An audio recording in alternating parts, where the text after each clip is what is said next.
Alhamdulillah, wassalatu wassalamu ala Rasulillah Sayyidina Muhammad bin Abdullah wa ala alihi wa sahbihi wa wala wa ba'd.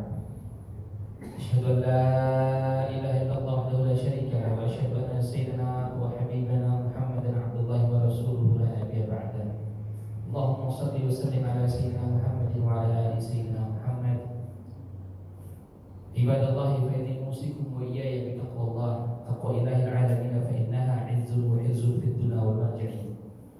Fiha 'inad darain wastamsik biha wal zabtana ma tashtahihi wa tad'i. Puji syukur mari sama-sama kita panjatkan kepada Allah Subhanahu wa taala atas karunia-Nya, nikmat-Nya, keberkahan-Nya sehingga di malam ini meskipun diguyur hujan tidak mengurangi rasa ingin tahu kita, semangat kita untuk menuntut ilmu Allah Subhanahu wa ta'ala. Sedikit saya ingin bahas, sedikit saya di depan makna ilm. Ilm dalam bahasa Arab la tutarjam ila al-lughat al-ukhra.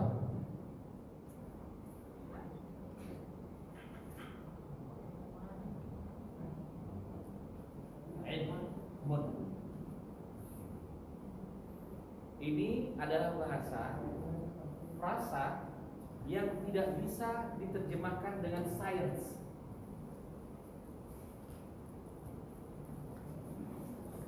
Bukan. Jadi ilm tidak bisa diterjemahkan dengan sains. Karena sains ini sebenarnya ilmu yang terjadi atau disimpulkan karena ada sebuah pengalaman empiris. Ya, kita tahu CO2, H2O dan lain sebagainya. Gimana itu bisa terjadi? Karena empiris. Bukan juga knowledge.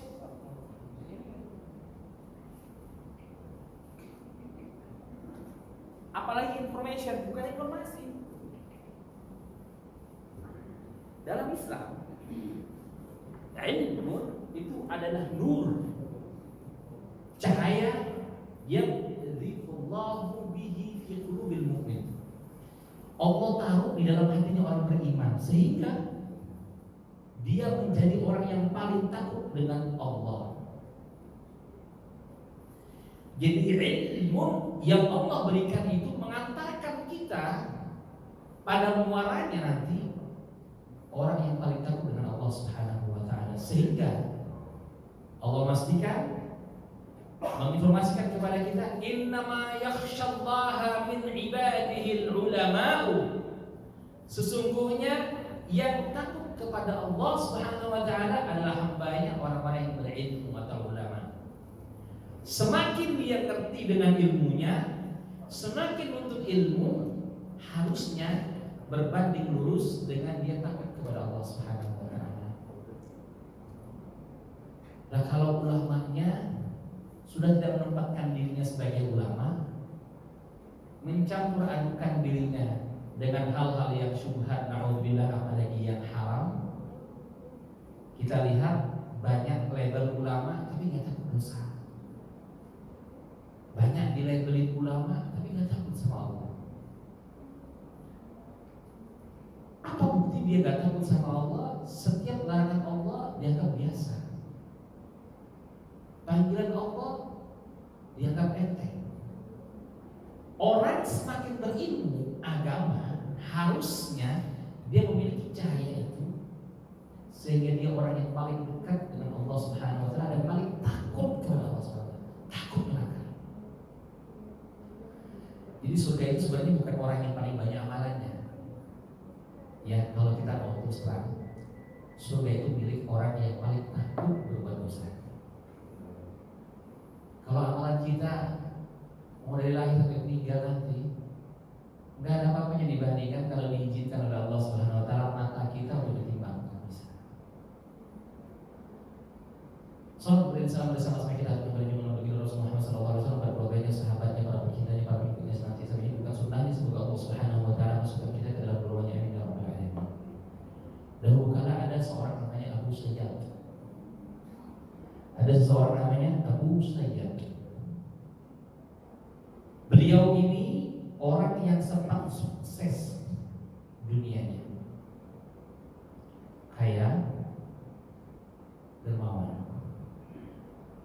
suatu saat dia jatuh miskin di Allah SWT, sehingga mengharuskan dia untuk pergi ke laut cari ikan. Pulang nggak mau nih, kalau nggak ada yang dibawa pulang. Dapat ikan, dijual, dapat 2 potong roti. Alhamdulillah. Pulang dibawa sesuatu. Ini bapak-bapak bu, kalau pulang gak bawa itu cemas. Ya. Apalagi dikasih bekal, makannya lupa. Lu nyampe rumah dimakan depan gang. Takutnya apa? Dia rumahnya di rumah. Nasinya kenapa tidak makan? Seneng, girang, karena dia bawa 2 roti. Zaman sekarang antum melihat mungkin setiap hari lewat tuh tukang roti, dengan dulu dapat roti itu bapak ibu hadirin semuanya. Itu adalah anugerah, hari itu bisa makan, artinya hari itu gak kelaparan. Senangnya luar biasa dapat roti. Mau pulang, ketemu 2 pengemis ini, belum dapat pengemis ya, bukan pengemis yang punya rumah dan punya tabungan 30 juta lebih, benar-benar pengemis. Dulu hatinya dikasihkan kedua orang ini, ada bapak ibunya sama anaknya, dimakan. Luar biasa didoakan. Si anak kecilnya senyum, senyumnya luar biasa. Bahkan kata Rasulullah SAW, pahala orang yang menutup kelaparan 1 perut saja, itu pahalanya sama dengan bangun masjid.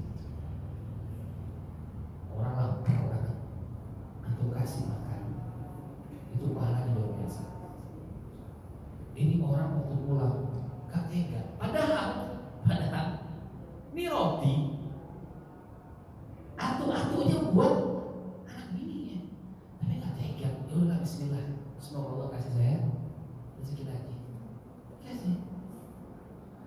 Udah dikasih 2 roti ini, gak bisa pulang dong bu. Kalau gak bawa roti lagi, pergi dia ke pasar. Pergi ke pasar, dia mau cari kerja apa aja, penting pulang bawa roti. Sekonyong-konyong ada orang manggil beliau, Abu Sayyad, Abu Sayyad. Oh, siapa yang manggil? Dia cerita, ternyata ini orang, entah dia sama Abu Sayyid atau sama abahnya, saya nggak ngerti. Tapi yang jelas ini orang punya piutang sama dia, dibayar hari itu kontan kurang lebih 1000 dirham. Besar sekali. Si Afat 1000 dinar. 1 dinar bisa beli 1 kambing. 1000 dinar berarti bisa beli 1000 kambing. Subhanallah. Dibayar kontan oleh Allah Ta'ala saat itu juga. Akhirnya dia balik lagi, dia sedekah lagi, dermawan lagi, kaya lagi. Suatu saat dia mimpi, hari kiamat telah terjadi. Dia ditimbang oleh Allah Subhanahu Wa Taala, dan ada namanya mizan. Di akhir ada namanya mizan. Mizan itu timbangan amal soleh, yang kanan dan yang kiri. Yang kanan untuk amal soleh, yang kiri perbuatan yang buruk. Dikumpulkan semua amal ibadahnya, ternyata masih kalah dengan perbuatan jeleknya dulu jadi orang kaya. Masih kalah.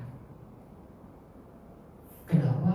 Karena ketika dia bersedekah, ternyata sedekahnya itu diiringi dengan hawa nafsu. Untuk bukan tidak ada pahalanya, ada, tapi udah kayak kapas. Timbang lagi, nggak bisa memberatin timbangan buruknya. Timbangan buruknya lebih banyak. Kasih lagi tetap. Sampai udah selesai, nggak ada lagi. Semua amal ibadahnya sudah ditimbang, sedekahnya sudah dikasihkan, masih kalah. Nah, buruknya. Cari lagi orang dulu supaya bisa timbangnya berat sedikit lagi. Untuk diketahui timbangan itu bisa menangkal, bisa menimbang dunia beserta isi, saking gede. Ya, mizan itu bisa menimbang dunia beserta isi. Setelah ditimbang semuanya, jajan lagi dalamnya. Dia baru ingat, saya pernah ngasih roti sama 2 orang. Dia ambil pahala, langsung persis sama. Balance, imbang. Yang kira sekarang imbang. Tadinya jauh banget jomplang, dikasih 2 roti. Artinya apa? Belum tentu sedekah itu di kotak amal yang kecil itu adalah kecil. Bisa jadi mengalahkan sedekah itu 10 ribu. Karena dikeluarkan dengan hati ikhlas lillahi ta'ala, dan kita lagi butuh banget. Kita lagi butuh banget. Kita kasihkan. Imbang. Aduh, kok imbang ya, deketan, tinggal dikit lagi. Harus ada yang bisa memberatkan yang kanan. Itu oleh Allah Subhanahu wa taala. Senyumnya anak kecil tadi yang dia girang gara-gara roti, itulah yang memberatkan timbangannya. Subhanallah, roti 2 potong, amal senyuman anak kecil itu sudah mengantarkan dia masuk dalam surga Allah Subhanahu wa taala. Jadi jangan pernah kita menganggap kecil amal soleh, karena kita tidak tahu di mana Allah menaruh ridhonya. Sama hal kita jangan pernah mengentengkan dosa kecil. Kita nggak tahu di mana Allah menaruh murkanya. Ya cuma ngomongin tangga doang. Itu udah kecil. Gara-gara itu amal ibadahnya tuh 0. Dahulu kala juga ada seorang yang ahli agama, orang alim di zamannya, pakai yang pakai jubah, imamah, surba dan sebagainya. Jalan ketemu sama orang di sampah masyarakat, sama masyarakat tukang mabok, tukang judi, tukang perempuan. Ya, bertemu di jalan. Yang laki-laki ini memandang ahli maksiat itu, ini orang kotor, najis, isinya hidupnya cuma menjadi sampah, maksiat. Saya ingin bikin gerakan saya lebih laju lagi. Biar apa? Biar gak dipepet sama dia. Karena saya beda banget. Mungkin orang ini merasa dia lebih baik. Iya, dia merasa lebih baik dari ahli maksiat ini. Si ahli maksiat ini dalam hatinya, ya Allah, saya ini dosa banyak sekali maksiat, kotor, karunia dosa. Ngelihat orang soleh di depannya, dia pengen jalan bareng. Biar apa? Ya kali-kali saya dapat syafaatnya dari amal solehnya. Ini hatinya.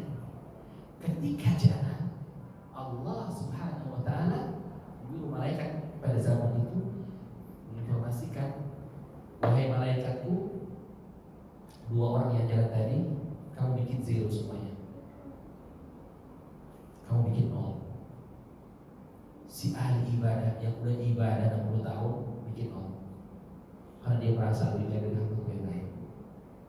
Si ahli maksiat ini, karena dia mengakui kesalahannya, punya keinginan buat milih untuk mendekatkan diri kepadaku, dekat sama orang lain soleh, bikin 0 maksiatnya. Semuanya mulai dari hati-hati dengan hati kita.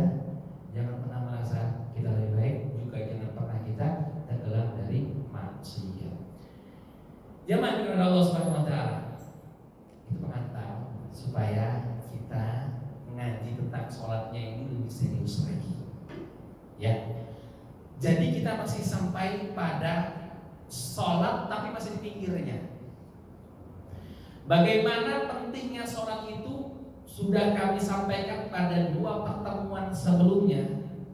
Saking keutamaan sholat luar biasa. Luar biasa. Nah, malam ini kami ingin menyinggung sedikit saya bagaimana sholat itu adalah wahana healing paling bagus, paling kuat, paling efektif. Wahana healing atau bahasa lain kan? Wahana healing yang paling bagus, paling efektif itu adalah sholat. Baik. Allah Subhanahu wa taala berfirman di dalam Al-Qur'an, "Ala bidzikrillahi tatma'innul qulub." Hanya dengan mengingat Allah hati itu bisa tenang. Di ayat lain Allah Subhanahu wa taala mentamsilkan sholat itu sebenarnya isinya adalah zikir. Aqimus sholata lidzikri. Dirikan sholat untuk mengingatku. Ayat sebelumnya menyatakan bahwasanya hanya dengan mengingat Allah hati ini bisa tenang. Ayat berikutnya atau di ayat lain Allah Ta'ala berfirman, aqimus salata lidzikri. Dirikanlah sholat untuk mengingatku.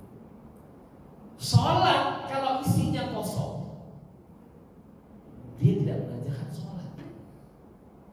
Isinya itu harus ingat, iling kepada Allah Subhanahu wa taala. Kalau isinya kemana-mana, apalagi membayangkan hal-hal yang maksiat, apalagi berbuat sesuatu yang Allah tidak ridho dalamnya, ini namanya mencampur adukan ibadah dalam maksiat. Jadi sholat itu adalah tempat healing paling bagus. Diperkuat lagi dengan sabda Rasulullah sallallahu alaihi wasallam yang menyatakan, "Ya Bilal, aqimus shalah. Arihna biha ya Bilal." Wahai Bilal, dirikan sholat, bikin saya tenang dengan sholat tersebut. Ini kalau kepala negara yang ngomong seperti ini, di tengah masalah yang begitu ruwet, Rasulullah itu mikir perang. Rasulullah memikirkan ahli Al-Quran. Rasulullah memikirkan bagaimana rakyat Muhajirin dan Ansar walaupun bersatu tapi tidak saling mengambil pekerjaan yang lain. Itu semua dipikirin Rasulullah. Tapi sampai waktunya Rasulullah menyatakan, "Arihna biha ya Bilal." Kalau lagi suntuk, banyak masalah, obatnya di sholat. Ini Rasulullah yang mengatakan, jadi tidak mungkin bohong. Dan beliau baik empiris dengan pengalaman beliau sendiri. Jadi kebiasaannya Rasulullah itu adalah kalau suntuk, puyeng, banyak yang dikerjakan, butuh sedikit healing saja waktunya, beliau langsung ambil wudhu, sholat 2 rakaat. Antum kalau apapun yang terjadi di hari itu berat banget, tiba-tiba ada masalah yang tidak pernah terpikirkan sebelumnya, maka cepat-cepat ambil wudhu, sholat 2 rakaat. Setidaknya antum tenang, pikiran jernih, bisa cari jalan keluarnya. Nah ya, jadi sholat itu wahana yang paling penting untuk kita healing. Ya. Menurut ahli psikologi, bahkan gerakan sholat itu mengurangi kadar stres dan depresi, apalagi kalau sujudnya kita panjang dikit.